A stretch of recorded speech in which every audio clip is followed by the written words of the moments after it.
Do Black Lives Matter in Chicago?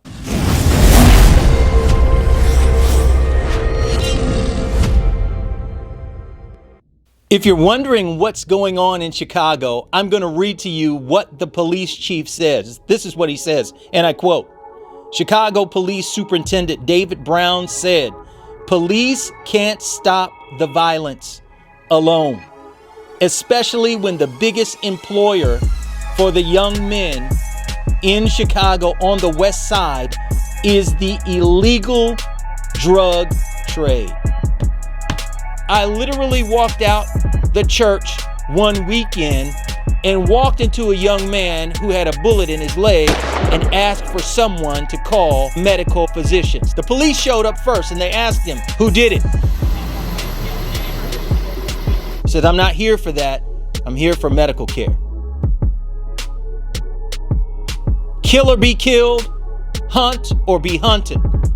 This is the environment that these young men thrive in, survive in, and die in.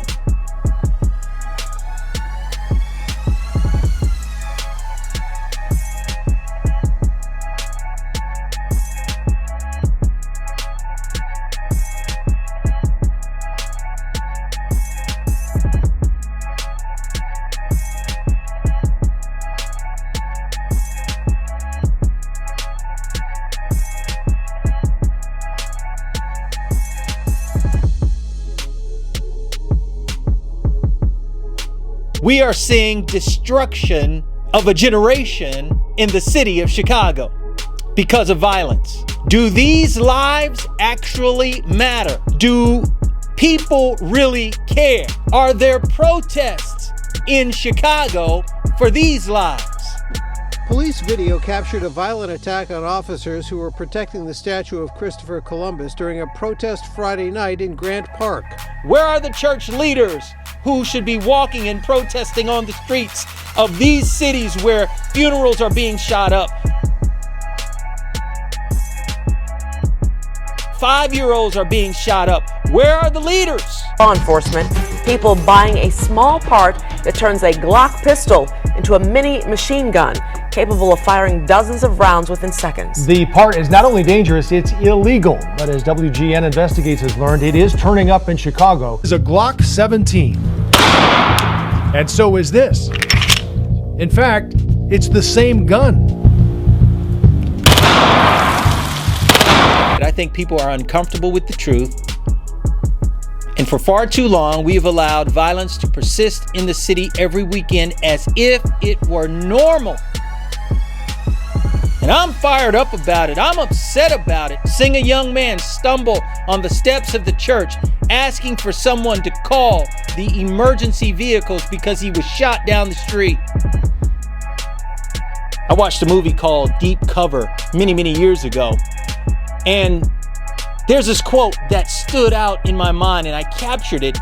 And it goes like this: "The strongest feed on any prey it can. I was a branded beast at every feast before I ever became a man."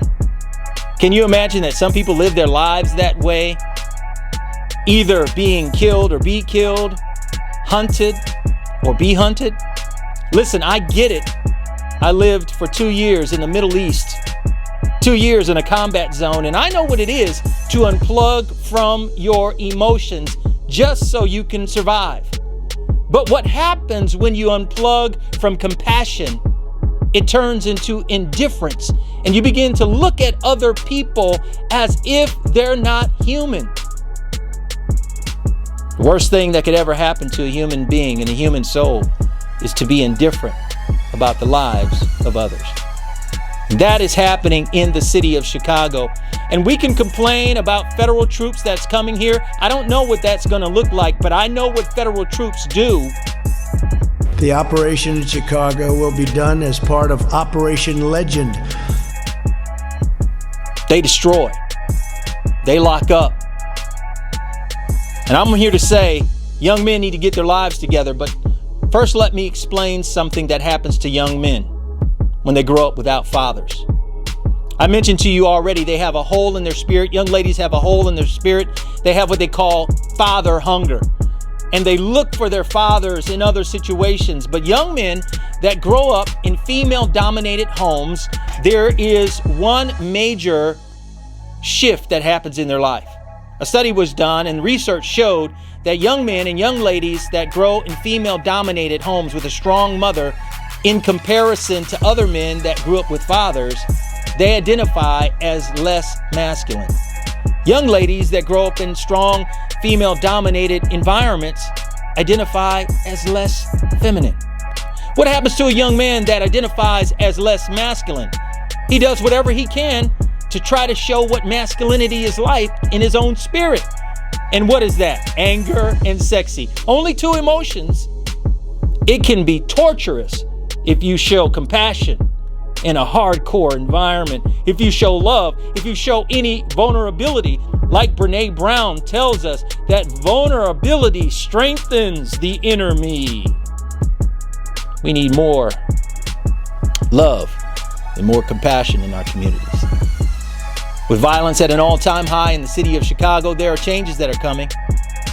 And unless we get into the homes and get into the hearts of our people, I only see destruction and hard times and long jail sentences. It's time to turn things around. And here's my challenge to the young men today. If you're a young man out there and you're having difficulty finding your true identity, if you're having difficulty trying to discover what it is to be a real man, I want to challenge you to find a male figure outside of your environment, outside of your square block radius. Proverbs 13 says this: "He that walketh with wise men is wise, but the companion of fools shall be destroyed."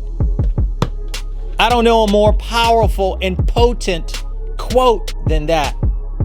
And the word to the wise is, clean up your act before it's too late. A word to the wise is, trouble is on the way.